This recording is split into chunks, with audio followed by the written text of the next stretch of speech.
네, 국민의 소리 장기표입니다.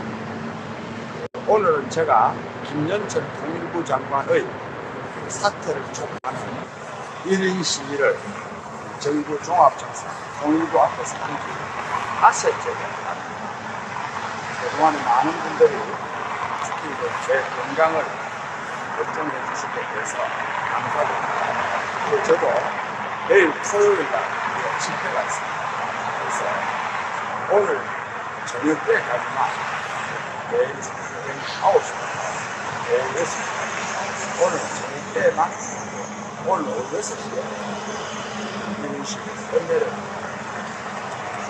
물론 김영철 대통령하고 사퇴하시면 저희가 그때 그 사람은 미국에 갔어요.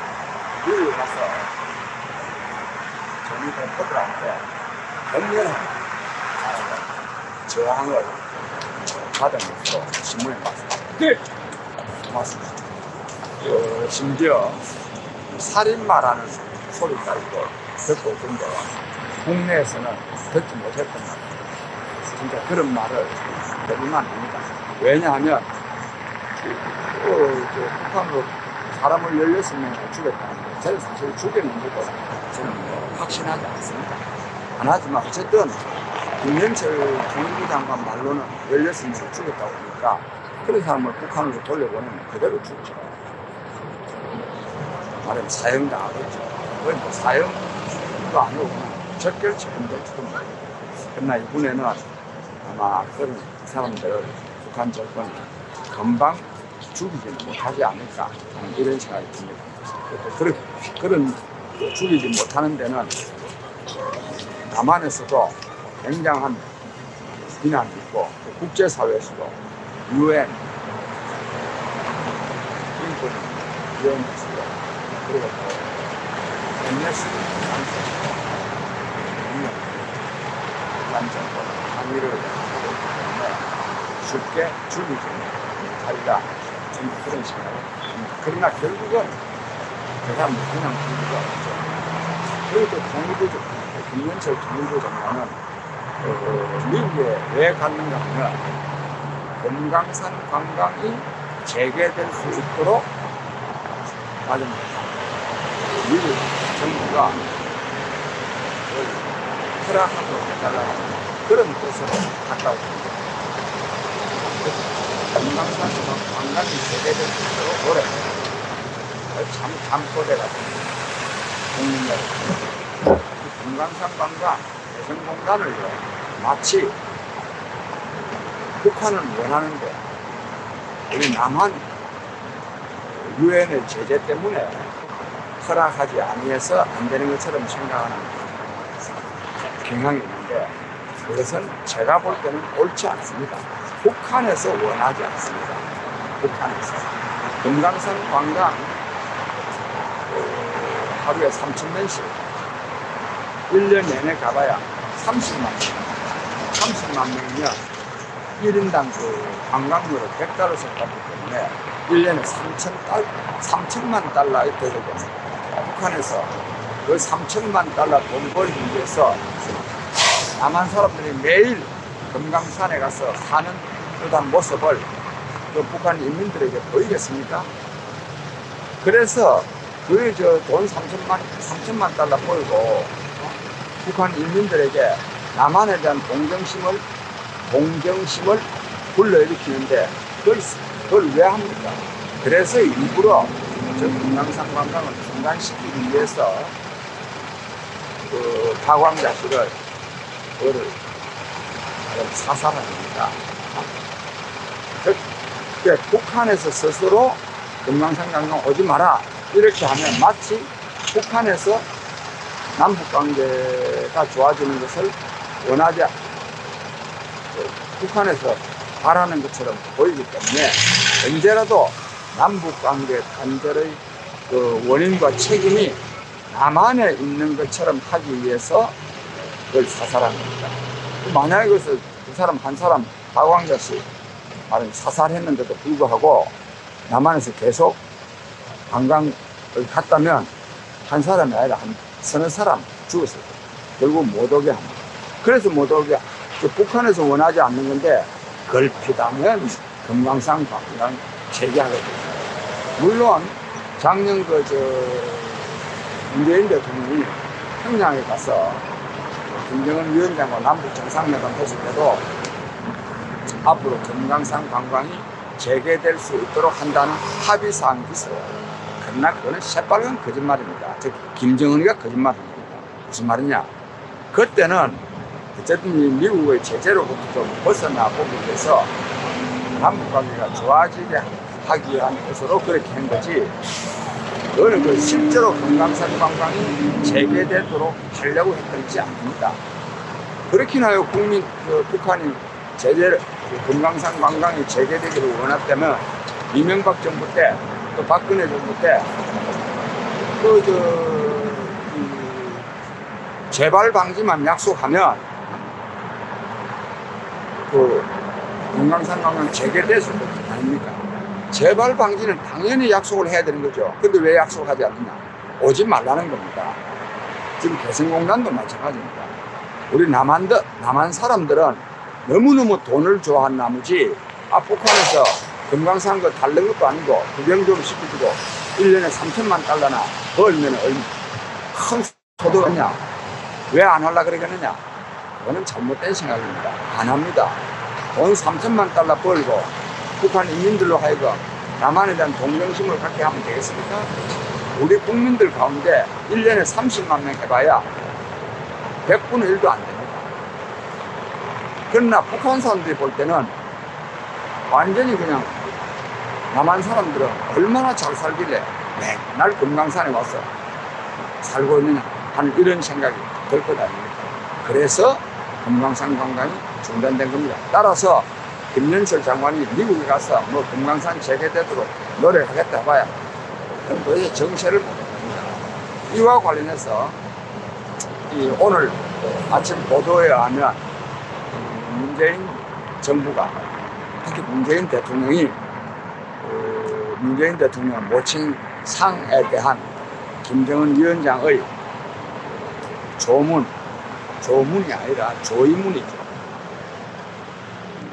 조의문을 보내온 데 대한 답신 형식으로 이분이 부산에서 열리는 아시안 플러스 3 회의에 좀 참석하도록 요청한 것 같은데, 그걸 거절하면서 이런 말도 하더라고요. 만약에 김 위원장이 못 오신다면 특사라도 좀 보내달라. 이런 식으로 하면 됩니까? 북한에서요, 자기네들이 필요하면 자기네들이 오지, 남한에서 자꾸만 보내달라 한다고 보내줍니까? 이거는 구걸입니다, 구걸. 또 온들 또 뭐 할 겁니까? 지금 남북관계가 완전히 파탄 상태에 있는데요. 거듭 말씀드립니다만, 이런 식으로 자꾸만 구걸을 하면 할수록 이게 스토킹이거든요. 이 스토킹을 하면 할수록 상대방으로부터 더 큰 배척을 당하게 되어 있습니다. 지금 이 남북관계가 똑같습니다. 이 문재인 정권의 북한에 대한 짝사랑, 북한에 대한 불종적인 태도, 그리고 이 스토킹 차원에 계속 달라붙는 것, 이것 때문에 남북관계는 더욱더 말하자면 격화되고 있는 것입니다. 이거는 그러니까 남북 간의 평화를 진전시키는 것이 아니라 오히려 지금 평화를 방해하고 있습니다. 이게 문재인 정권입니다. 제발 좀 그러지 않아야 되는데, 이 사람들은 말하자면 DNA가 주사파가 돼가지고 이게 바꿔지지 않습니다. 그래서 그러다가 보니까 온갖 북한의 도발에도 불구하고 말 한마디 못하고, 정경부 국방부 장관은 남한 국방부 장관인지 북한 국방부 장관인지 모를 정도가 지금 되어 있죠. 몇 분입니까? 또 거듭 말씀드렸는데, 이렇게 계속 구걸하고 스토킹 차원에 달라붙으려고 하니까 겁먹은 계란이 삶은 소대가리가 웃을 일이지 않으니 맞을 짓 하지 말라느니 하는 이런 모독을 지금 당하고 있지 않습니까? 참 이 문재인 정권, 이 사람들이 한심합니다. 정말 더 이상 남북관계를 격화시키지 아니하고 또 모독당하지 않으려 그러면 제발 지나친 짝사랑, 스토킹 차원에 달라붙는 거 잊지 좀 안 해야 됩니다. 또 이것이 또 얼마나 남남 갈등을 또 불체질합니까? 또 이것 보고 또 이른바 보수 지는 사람들은 문재인 대통령이 이 정부가 남한을 북한에 갖다 바치려고 한다, 이런 생각도 또 하고 있지 않습니까? 저는 갖다 바치려 한다는 것도 별로 적절치 않고, 갖다 바친들 바치도 않고 하는 그런 생각이 들고, 그 다음에 또 문재인 대통령이 어제 통계청에서 가계 동향 조사를 발표했는데, 이게 소득 1분위 소득, 그러니까 소득 전체를 나눠서 5분위로 나눕니다. 하위 20%의 계층의 소득이 약 한 4.3%인가 올랐다면요, 또 상위는 0. 몇 프로 올랐습니다. 이거는 소득 격차가 좀 줄어진 것이고, 이것은 바로 소득 주도 성장이 효과를 발휘한 거다, 이렇게 또 말을 해놨더라고요. 참, 저는 문재인 대통령과 이 정부가 하는 말은 한마디도 거짓말 하는 말이 거의 없습니다. 전부가 거짓말입니다. 전부가. 이 거짓말을 일일이 다 말할 수가 없어요. 전부가 거짓말인데, 입만 벌렸다 하면 거짓말인데요. 그런데도 불구하고 이 문제도 중요한 문제이기 때문에 제가 지적을 합니다. 겉으로 드러나는 소득 격차가 조금 양극화가 좀 줄어진 건 사실이에요. 그런데 말하자면 이게 이전 소득이에요. 이전 소득. 즉, 국민 복지 차원에서 나누어 준 소득 이전. 즉, 국가 차원이 개인에게 이전 소득이 좀 늘어서 그렇지, 말하자면 이 근로소득, 영업소득, 이거는 오히려 6.6%가 줄었어요. 그 소득 1분위 사람들의 소득이 오히려 줄었습니다. 줄었고, 이때까지도 계속 또 줄어왔습니다.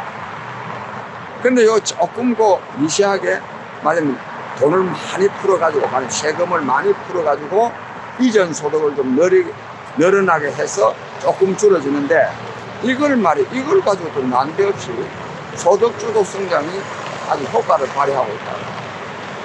이거 소득주도 성장이 얼마나 한국 경제를 망치고 있는지, 특히 저소득층을 어렵게 하고 있는지에 대해서는 제가 몇 차례 설명드렸기 때문에 다시 말씀드리도록 하겠습니다.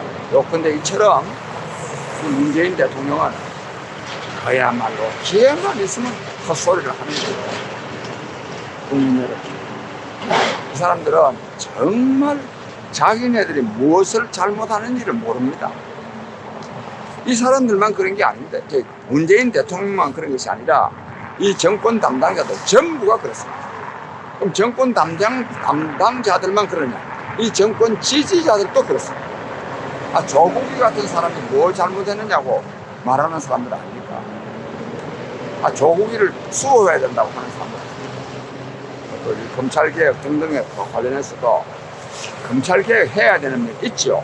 그러나 검찰이 말하자면 잘못하고 있을 때 가만히 있다가 그나마 검찰이 좀 권력의 실시에 대해서도 제대로 된 수사를 좀 하니까 오히려 수사 자제하라, 인권을 존중하는 수사를 하라, 또 검찰 개혁해야 된다, 또 검사들 감독하는 공수처를 만들어야 된다, 이런 소리 하는 사람들입니다. 도대체 솔직히 말해서 이제는 말로 하는 이 비판은 필요가 없습니다. 저는 정치를 하는 사람으로서 정말로 저는 법을 지켜야 됩니다. 법을 지켜야 됩니다. 저는 진짜 법을 지키기 위해서 굉장히 노력합니다. 이런 투쟁을 하더라도 저는 법을 지키려 합니다. 단 이왕 말씀 나중에 저는 국민의 저항권 행사와 관련해서는 집회 시위에 관한 법률, 이런 법은 저는 안 지켜도 된다는 것이 제 생각입니다.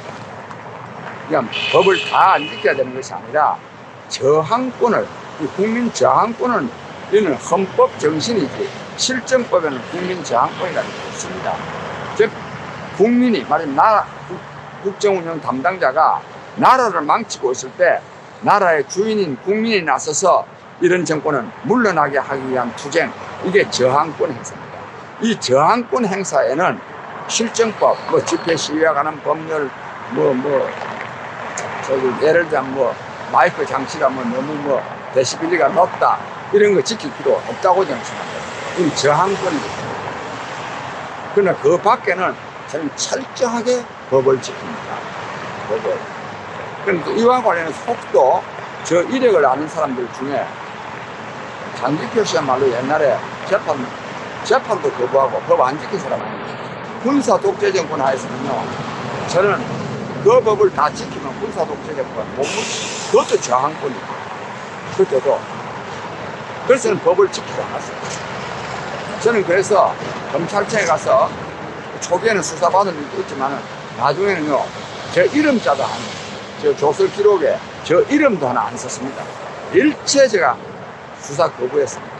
그 다음에 법정에 가서는 딱 내가 첫 마디가, 오늘 나는 재판 받으러 온 것이 아니라 여기 판사들, 검사들 재판하러 왔다고 딱 선언하고 내가 하고 싶은 말하고 그 다음부터는 그냥 출석도 잘 안 했습니다. 내가 얼마나 저항했는지 모릅니다. 즉 그때는 내가 법을 지키면 안 되거든요. 군사 독재 정권이 법을 이용해가지고 국민을 탄압하고 정권을 유지하고 연장하려는데 그런 법 제가 따르면 됩니까? 그러나 지금은요, 우리 사회에 많은 문제가 있지만은 절차적 민주주의는 굉장히 확립된 겁니다. 요즘 지금 문재인 대통령 온갖 욕들 다 하고 있지 않습니까? 온갖 욕들. 문재인 대통령이라고 말이나 합니까? 문재인이 문죄인 온갖 말하지 않습니까? 이거 다 민주화된 덕분입니다. 문재인 대통령이 물론 공수처 만들고 하는 거, 이런 것은 민주주의를 파괴하는 행위이긴 하지만, 그러나 지난날 군사 독재 정권 시절에 이렇게 광화문에서 집회 가능했습니까? 전혀 불가능했죠. 그런 점에서 민주화가 많이 된 겁니다. 제가 이 말씀을 드리는 것은, 이 문재인 정권은 논리적으로 따져가지고 소득주도 성장이 효과를 발휘해가고 있다. 그 말이 뭐냐? 공수처 반대다. 또 하야하라. 퇴진하라. 이런 말만 되는 게 아닙니다, 이게. 제가 그래서 법을 지켜야 되는 사람으로서 저는 선거도 해야 된다고 생각합니다. 내년 선거에서 꼭 이길 수 있도록 해야 되고, 이것도 만만한 게 아니에요. 참, 이 정권이 말이요, 이렇게나 국정을 엉망진창으로 운영하고 있는데도 선거에서 야당이 압승할 거다, 보나 마나 선거할 필요도 없다, 이런 말이 나와야 되는 것 아닙니까, 이게? 그런데 이게 야당이 이기기가 어려울 거다, 이런 말을 지금 하고 있으니 정말 이 말하는 저도 엄청난 자괴감을 느낍니다. 저 같은 사람들한테 책임이 있는 게 아닙니까? 물론 가장 큰 책임은 제1야당인 한국당에 있습니다. 있지만 저 같은 사람한테도 중대한 책임이 있습니다. 어쨌든지 책임을 느끼는 것만큼 선거에서 이길 수 있도록 제가 노력하겠습니다. 그러나 그래도 안 되면 진짜 특공대라도 조직해. 저는 그런 생각도 하고 있다는 것을 말씀을 드리면서 오늘 제가 이 정도로 끝내고, 우리 김현철 통일부 장관 사퇴를 촉구하는 1인 시위는 오늘 오후 6시에 끝내려옵니다. 아무쪼록 그동안 성원해 주신 국민 여러분께, 특히 국민의소리 시청자 여러분께 깊이 감사드리고, 왜 그러면 제가 여기 있으면 있어가 안 되거든요. 앞으로 본격적으로 신당을 창당해서 내년 선거에 이길 수 있는 전략이 구사될 수 있도록 제가 열심히 노력하겠습니다. 그동안에 성원해 주신 데 감사드립니다.